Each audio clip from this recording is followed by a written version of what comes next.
রাঙা আর একলব্য এবার ওয়েটারের পিছন পিছন ফলো করতে করতে একাডেমিতে গিয়ে ছদ্মবেশী বিন্দা আর ওয়েটারকে একসাথে দেখে চমকে গেল। হ্যাঁ বন্ধুরা, এমনটা হতে চলেছে আজকের পর্বে। বিস্তারিত জানতে ভিডিওটিতে লাইক দিয়ে চ্যানেলটিকে সাবস্ক্রাইব করে পুরো ভিডিওটি তোমরা দেখতে থাকো। গল্পের শুরুতে আমরা দেখতে পারবো রাঙাকে একলব্য বলতে লাগলো, শুনো রাঙা, তুমি যদি শত্রুর ভয়ে সমস্ত কাজ ছেড়ে বসে থাকো তাহলে তো শত্রুরা দমন হবে না। শত্রুদের দমন করতে হলে তোমাকে শক্ত হাতে লড়াই করতে হবে, আর তুমি শক্ত হাতে লড়াই করবে, আর সেই লড়াইটা হবে তোমার তীর ধনুক নিয়ে লড়াই।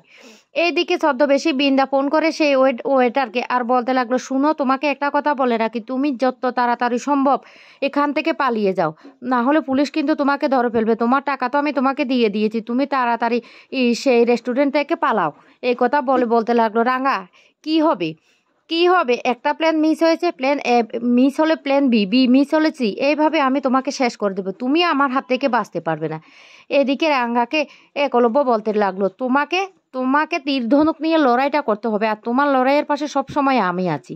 তাই তুমি এত কথা চিন্তা না করে, সামনে তোমার যেহেতু ফাইনাল খেলা, তাই তোমাকে এখন কিন্তু মন দিতে হবে সেই খেলার মধ্যে, তোমাকে গোল্ড মেডেলটা আনতে হবে, তাহলে শত্রুরা দমন হয়ে যাবে। এই কথা বলার সাথে সাথে রাঙা সেখান থেকে চলে যায়। আর এদিকে একলব্যের মা তখন বলতে লাগলো, আক্কু, আজকে তুই আমার মনের আশাটা পূর্ণ করলি, একমাত্র তুই রাঙার পাশে দাঁড়িয়েছিস, মেয়েটা এখন ভরসা পেয়েছে। এতদিন পর্যন্ত মেয়েটা তোর ভয়ে না কিছু বলতেও পারতো না, সাহসটুকুও সে পেতো না, এখন তুই সাপোর্ট করেছিস। আমি জানি আমার আক্কু এমন হতে পারে না, আমার আক্কু সবসময় রাঙার পাশে থাকবে, সেটা আমার পুরো বিশ্বাস আছে। তখনই সেখানে পাঞ্চারিও বলতে লাগলো, হ্যাঁ রে ভাই, তুই আজকে রাঙাকে যে সাপোর্টটা দিয়েছিস ওতে ওর মনোবল অনেকটা বেড়ে গেছে, যার কারণে দেখবি ও খেলা মনটা দিতে পারবে। একলব্যের মা তখন বলতে লাগলো, আক্কু, মেয়েটা আজকে অনেক দিন পর্যন্ত তার মনটা ঠিকভাবে কাজে লাগাতে পারছে না, সে সবসময় ভয়ে ভয়ে থাকে, কিন্তু আজকে তুই যে কাজটা করছিস সেই জন্য সে এবার ঠিকভাবে খেলায় মন দিতে পারবে। মেয়েটা এমনিতে অনেকটা কষ্টে আছে, তার মধ্যে থেকে তুই যেহেতু ওর সাথ দিয়েছিস তাহলে সে সমস্ত কষ্ট ভুলে গিয়ে সত্যি সত্যি খেলায় মনটা দিতে পারবে। এইদিকে রাঙা ঘরে গিয়ে সত্যজিৎ স্যারকে ফোন করে আর বলতে লাগলো, সত্যজিৎ স্যার, তোকে একটা কথা বলে রাখি, এই ওয়েটারকে কিন্তু কিচ্ছুতে পালাতে দেওয়া যাবে না, ওকে ধরলে জানতে পারবো যে উড়ান বাবুর গায়ে কে আগুন লাগানোর চেষ্টা করেছিল, প্লিজ তুই আমার এই কথাটা রাখ। তখন সত্যজিৎ বাবু বলতে লাগলো, ঠিক আছে, আমরা সমস্ত সিসিটিভি ফুটেজগুলো চেক করছি, রাস্তার মোড়ে যেসব সিসিটিভি ফুটেজ আছে, আর ওকে তো আমরা পালাতে দেবো না। তখনই রাঙা বলতে লাগলো, হ্যাঁ, তোরা ধরতে পারলে আমাকে কিন্তু ফোন করবি, আমি আসবো। সত্যজিৎ বাবু বলতে লাগলো, না রাঙা, তোমার সামনে ন্যাশনাল চ্যাম্পিয়ন খেলা, তাহলে তুমি খেলায় মন দাও, তুমি এখন এসব নিয়ে ভাববে না। তখনই রাঙা বলতে লাগলো, না রে সত্যজিৎ বাবু, আমার না একদম মনে শান্তি হচ্ছে না, কে আমার উড়ান বাবুর গায়ে আগুনটা লাগাতে চেয়েছে তার নামটা আমাকে জানতে হবে, তারপর আমি তাকে আগুন দিয়ে পুড়িয়ে মারবো, বুঝতে পারছিস?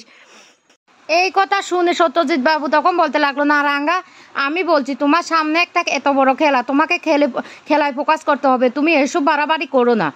রাঙ্গা তখন বলতে লাগলো, না রে সত্যজিৎ স্যার, আমার বুকেরটা না জলে পুরে ছাই হয়ে গিয়েছিল যখন উড়ান বাবুর গায়ে আগুনটা লেগেছিল। তখনই একলব্য ঘরে চলে আসলে, একলব্যকে দেখে রাঙ্গা মোবাইলটা রেখে দে। একলব্য তখন কাছে এসে রাঙ্গাকে বলতে লাগলো, রাঙ্গা, আমি তো তোমাকে আদেশ দিয়েই দিয়েছি, আর 2টা দিন ধৈর্য ধরলে হয় না, 2টা দিন পর তুমি সব কিছু করো, তাতে তো আমি আপত্তি করবো না। 2টা দিন যেহেতু তোমার ন্যাশনাল চ্যাম্পিয়ন খেলা, তাহলে তুমি খেলায় মন দাও।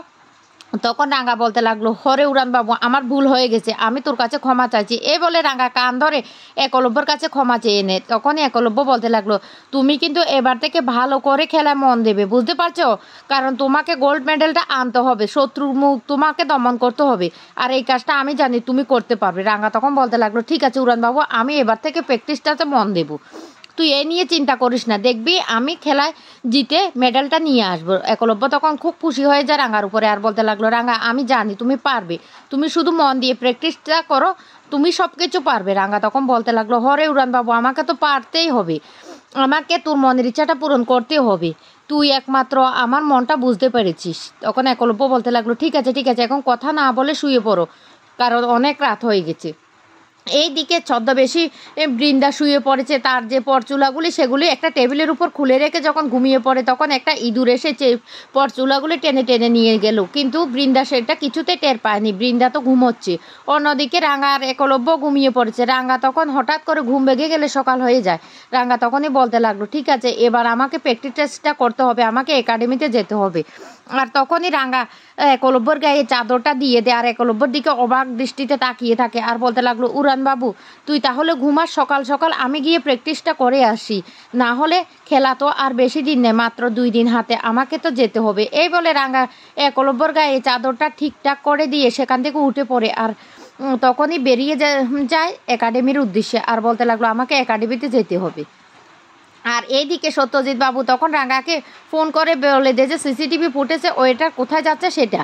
তখনই রাঙ্গা বলতে লাগলো, তাহলে তো আমাদেরকে ওর পিছন পিছন ফলো করতে হবে। এদিকে একলব্য তো ঘুমিয়ে আছে। তখনই রাঙ্গার মনে পড়ে যায় একলব্যের কথা আর বলতে লাগলো, উড়ান বাবু তো সবসময় আমাকে বলেছিল যে সে কোনো কথা ওর সাথে শেয়ার করার জন্য, না উড়ান বাবুকে আমাকে জানাতেই হবে। এদিকে রাঙ্গা যখনই একাডেমিতে যাওয়ার জন্য রেডি হয় তখন সভ্যকে দেখতে পায় ঘুমিয়ে আছে। রাঙ্গা তখন বিন্দার কথা মনে পড়ে আর বলতে লাগলো, বড় দাদাটা অনেক কষ্ট পাচ্ছে, আমাকে যে কোনো প্রকারে বড় দাদার কষ্টটা দূর করতে হবে। আর তখন রাঙ্গা উড়ান বাবুকে ফোন করতে থাকে আর বলতে লাগলো, উড়ান বাবু তুই একটু একাডেমিতে আসতে পারবি, আমি না একাডেমিতে যাওয়ার জন্য বের হয়ে গেছি।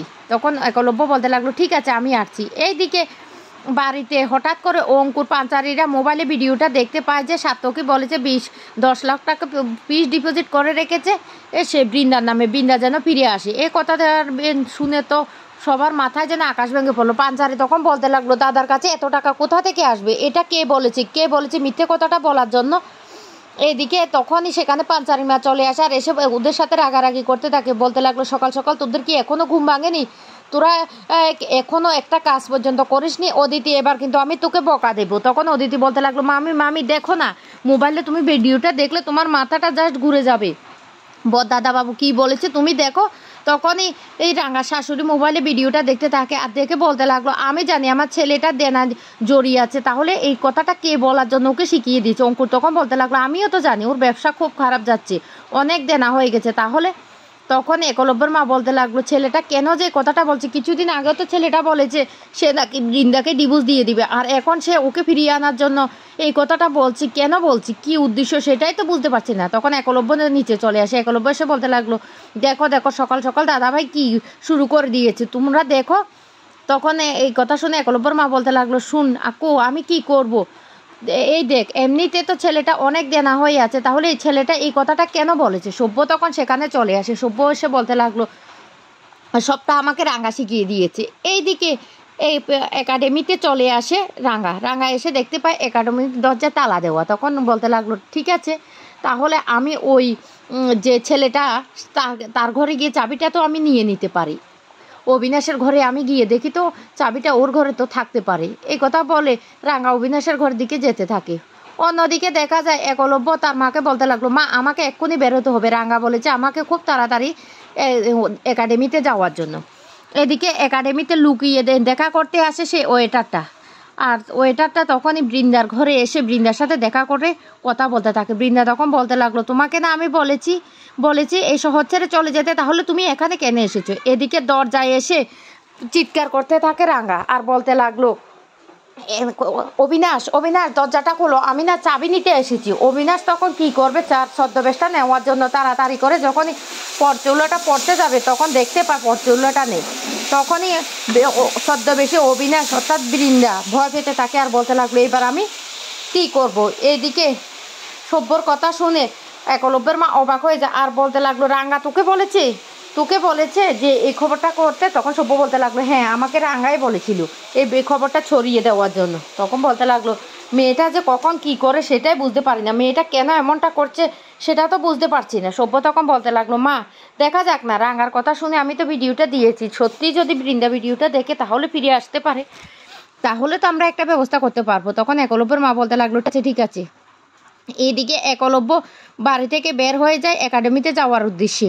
অন্যদিকে রাঙ্গা বলতে লাগলো, অবিনাশ কেন দরজাটা খুলছে না। এদিকে ছদ্মবেশী বৃন্দা অর্থাৎ অবিনাশ সে বলতে লাগলো, আমি দরজাটা কি করে খুলবো, আমি তো দরজাটা খুলতে পারছি না, আমার চুলগুলো তো আমি খুঁজে পাচ্ছি না, এই চুলগুলো কোথায় গেল।